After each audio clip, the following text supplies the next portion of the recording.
Hello मेरे प्यारे साथियों। देखिए मैं केवीएस मैं आपको बताने के लिए आया हूँ कि आज हम पढ़ेंगे संयोजन अभिक्रिया। इससे पहले पढ़ रखी है हमने कि भौतिक परिवर्तन क्या होता है और कैसे क्या है, सिस्टमेटिक पढ़ रखे हैं हमने। इसके बाद हम चालू करेंगे आज यानी हमारी संयोजन अभिक्रिया। संयोजन अभिक्रिया क्या होती है? दो लोगों के मिलने मिलाने से एक संयोजन अभिक्रिया बनती है। क्या बनती है? संयोजन अभिक्रिया बनती है। जैसे कि आपने संयोजन किया, हमने कहा कि संयोजन कर लिया। किससे संयोजन किया भैया आपने? हमने संयोजन किया था सर जी कि किसी भी मेल से या फीमेल से। संयोजन का मतलब क्या है? मिली थी। मिली का मतलब क्या है? यानी साथ रहे, साथ बनकर हमने क्या किया बेटा कि देखो संयोजन अभिक्रिया दो या दो से अधिक तत्व अभिकारक आपस में मिलकर एक नए यौगिक अथवा अथवा क्या बोला? कुछ नहीं बोला, सब गड़बड़ बोला।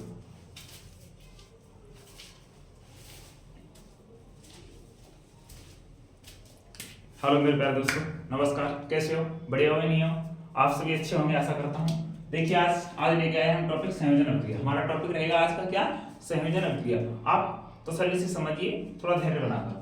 संयोजन अभिक्रिया क्या होती है? संयोजन क्या है? संयोजन का मतलब जोड़ना, योगात्मक। क्या होता है? योगात्मक। इसको योगात्मक भी कहते हैं और संयोजन भी कहते हैं। तो देखिए दो या दो से अधिक तत्व यानी तत्वों को हम कह सकते हैं एक पक्ष में अभिकारक, तो तत्व आपस में मिलकर एक नए यौगिक का निर्माण करते हैं, उसे संयोजन अभिक्रिया कहते हैं। समझिए मेरी बात को। दो या दो से अधिक अधिक तत्व यानी अभिकारक, जो पहले वाले होते हैं उन्हें अभिकारक कहते हैं। तो अभिकारक मिलकर आपस में क्या बनाते हैं? एक उत्पाद का निर्माण करते हैं और इसी प्रक्रिया को पूरे को क्या कहते हैं हम? संयोजन अभिक्रिया। ठीक है, एक बार फिर समझ में नहीं आया हो तो समझिए। जैसे कि मैं कह सकता हूं कि मेरे पास कोई ए एक तत्व है और एक है बी। ठीक है, ये आपस में इन्होंने मिलकर क्या बना दिया? एक नया यौगिक बना दिया। कौन सा? A B. मान लो कोई बना दिया ए बी। तो ये वाले जो तत्व थे वो क्या थे ये बताना चाहूं मैं। ये थे बेटा अभिकारक। क्या थे मेरे भाइयों? अभिकारक कहते हैं लेफ्ट वाले पक्ष को, और राइट वाले पक्ष को कहते हैं उत्पाद। जो यानी बन के आया, जो उत्पन्न होके बना एक नया यौगिक, उसे कह दिया उत्पाद। यानी तत्वों यानी जो सभी यहाँ से मिल रहे थे उनको क्या बोला था हमने? अभिकारक। ठीक है, यहां से नेक्स्ट सुनिए। फिर इसके बाद हम क्या करेंगे कि ऐसे आया। फिर जैसे अगर हमारा कोई रियल में एग्जांपल होता, यानी कहने का मतलब जो कोई तत्व से रियल में कराना चाहेंगे हम उदाहरण, तो हम कहते हैं आपसे कि ऐसा करिए कि यहाँ पर H2 और O2 को मिला दीजिए। मिलाने के बाद जब अभिक्रिया हम इनकी कराएंगे तो यहाँ से क्या बनेगा? सर जी यहाँ से मिल गया H2O, यानी इसे कहते हैं जल। क्या कहते हैं? जल। तो फिर इसे क्या कहते हैं सर? H2 को इसे कहते हैं, क्या कहते हैं? हाइड्रोजन। और इसको ऑक्सीजन, जिसके बिना जीवन है बेचैन। ठीक है, हाइड्रोजन और ऑक्सीजन के मेल से बनता है जल। तो बेटा इसे अब संतुलित भी करना चाहें वो वैसे अलग कंडीशन है, पर हमने बताया तो आप समझिए कि संयोजन का मतलब क्या है? दो या दो से अधिक तत्वों के मेल से एक नया यौगिक बनता है, और जो जोड़कर योगात्मक होकर योग होकर बन रहा हो नया यौगिक, वो अभिक्रिया क्या कहलाएगी? ये अभिक्रिया किसका उदाहरण है? संयोजन अभिक्रिया का। या हम कह सकते हैं किसका उदाहरण है? योगात्मक का। किसका? एक ही बात है, योगात्मक कह दो या संयोजन कह दो। ठीक है बेटा, अब सुनिए मेरी बात को। इसके मेल से बना अगर इसे संतुलित करना चाहते हैं तो हम क्या करेंगे? दो हैं तो दो का यहाँ मल्टीपल कर देंगे, दो ऑक्सीजन हो गए, और दो का यहाँ कर देंगे, दो दूना चार होता है, चार हो गए हमारे संतुलित हो गए। एक एग्जाम्पल। हम दूसरा भी कोई ले सकते हैं। दूसरा हम देना चाह रहे हैं आपको C कार्बन, इसे छोड़ो कोई और भी दे सकते हैं। जैसे कि हमने Na दिया प्लस Cl2 क्लोरीन के साथ कराई, तो क्या प्राप्त हुआ? हमारा प्राप्त हुआ NaCl। ठीक है, जिसे हम बोलते हैं, क्या बोलते हैं इसे? नमक। क्या बन के आया हमारा? नमक। और बेटा ये क्या था?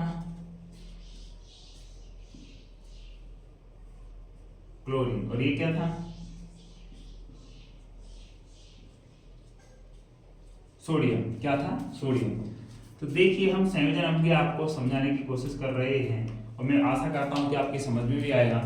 तो देखो कैसे कि हमने सोडियम की अभिक्रिया किसके साथ की, क्लोरीन के साथ की, तो नमक बन गया। क्या बन गया बेटा, नमक। पर एक बात बताइएगा, पूछो ये अभिक्रिया होती है और प्रक्रिया क्या है। मैंने आपको पहले ही बताया था कि पहली बात तो सोडियम पर धनायन ऋणायन यानी जो तत्व अभिक्रिया होती है वो धनायन और ऋणायन की होती है, और पहले पता होना चाहिए हमें। तो हमें एक शॉर्टकट को हमने वैसे निकालना भी सिखाया है, पीछे क्लास देख सकते हैं किसमें, कि इसका इलेक्ट्रॉन विन्यास करते समय हम निकालते हैं इसके वायु कोश में कितने कितने यानी इलेक्ट्रॉन है, कितने नहीं है, उतने इस पर धनावेश होते हैं। वो सब मैंने प्रक्रिया समझाई है, उसके लिए आपको वीडियो देखना पड़ेगा सीक्वेंस में। पर मैं आपको आसानी से कह सकता हूं कि एस ब्लॉक वाले जो एस ब्लॉक में जो तत्व हैं दो ग्रुप हैं। कौन सा, एक तो फर्स्ट ग्रुप है और एक है कौन सा, सेकंड ग्रुप। तो बेटा फर्स्ट ग्रुप वाले जितने भी तत्व हैं जैसे हलीना की रब से फरियाद, उन सब पर क्या होगा, ऑल पर प्लस का धनायन होगा, और जो दूसरे में है उस पर 2 प्लस के धनायन होंगे। क्या, 2 धनायन होंगे ऑल पर, सभी पर। किस पर, बेटा मांगे कारक बाप राजी। अब ऐसे इस 18वां ग्रुप तो अक्रिय होता है, 18वां क्या होता है, अक्रिय यानी निष्क्रिय गैस, यानी जो अभिक्रिया नहीं करती किसी के साथ। उसके बाद जो 17वां ग्रुप होता है हमारा, तो 17वां ग्रुप में फूटा पुलट 12 यानी उसमें होता है 1 माइनस, उससे इधर आ जाओ 16वां ग्रुप की तरफ, तो इस पर क्या होता है, माइनस के 2 माइनस का होता है इस पर बेटा, ऑल पर। समझ जाइए थोड़ा सा आप, मैं किसकी बात कर रहा हूँ, मैं आपस सारी की बात कर रहा हूँ।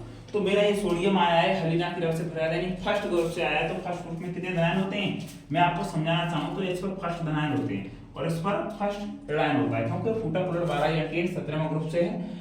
तो बेटा धन और ऋण में होती है, अगर चिन्ह आपस में बराबर होते हैं, माइनस और प्लस के अगर चिन्ह ऐसे विपरीत तो होंगे होंगे, पर गिनती अगर हम काउंट करें चिन्ह को तो बराबर बैठे। कैसे कि हमने काउंट किया तो एक इधर है एक इधर है, बराबर हुआ तो ये आपस में कट जाते हैं, निरस्त हो जाते हैं, यानी यहाँ इसका कोई प्रभाव यहाँ नहीं दिखता है, तो सिंपल तरीका से बन जाता है।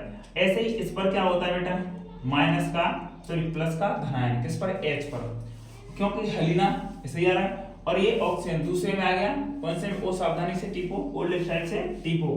तो हम कह सकते हैं 16वें ग्रुप में आया तो इसका क्या करेंगे हम, इस पर 2 ऋणायन करेंगे। अब बेटा जब विपरीत देखो, विपरीत चिन्ह तो होंगे होंगे मैंने बोला, पर समान नहीं है। समान मतलब है पर काउंट करेंगे तो बराबर नहीं, इधर एक है इधर एक है 2 है, तो बेटा क्या कर देंगे इसका क्रॉस मल्टीपल। कैसा, क्रॉस मल्टीपल,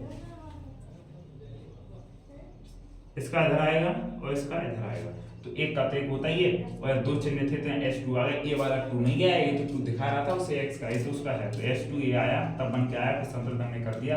ये हो गया एक एग्जांपल। एक और एग्जांपल लेते हैं, आपकी समझ में आया हो तो कोई सा ले लो, आप दोनों सा करवा देंगे वो हम करेंगे। HCl नहीं, ये कोई छोटा सा लेते हैं जो आपकी समझ में आ जाएगा। कार्बन प्लस का ऑक्सीजन, इसे दहन भी कहते हैं। क्या कहते हैं, दहन। इसे कहते हैं दहन बेटा, दहन किसका,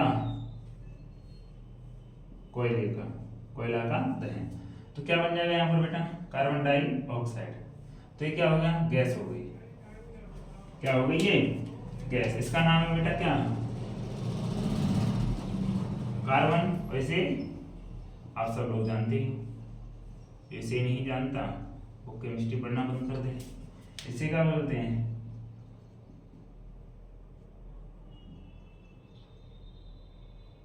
कार्बन डाई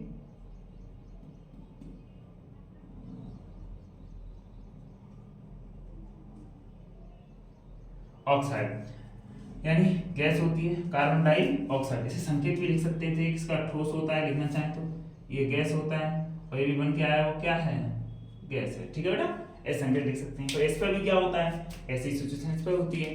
तो बेटा इसलिए हम क्या करेंगे, यहाँ तक आपकी समझ में आया हो तो बहुत बहुत धन्यवाद। और जब समझ में आ गया है तो एक क्रिया आप करेंगे, मैं आपको एग्जाम्पल देता हूँ घर पर करने के लिए, कि आप इसको करके मुझे देंगे किसकी, Mg की अभिक्रिया मैं कराता हूँ किससे, ऑक्सीजन से।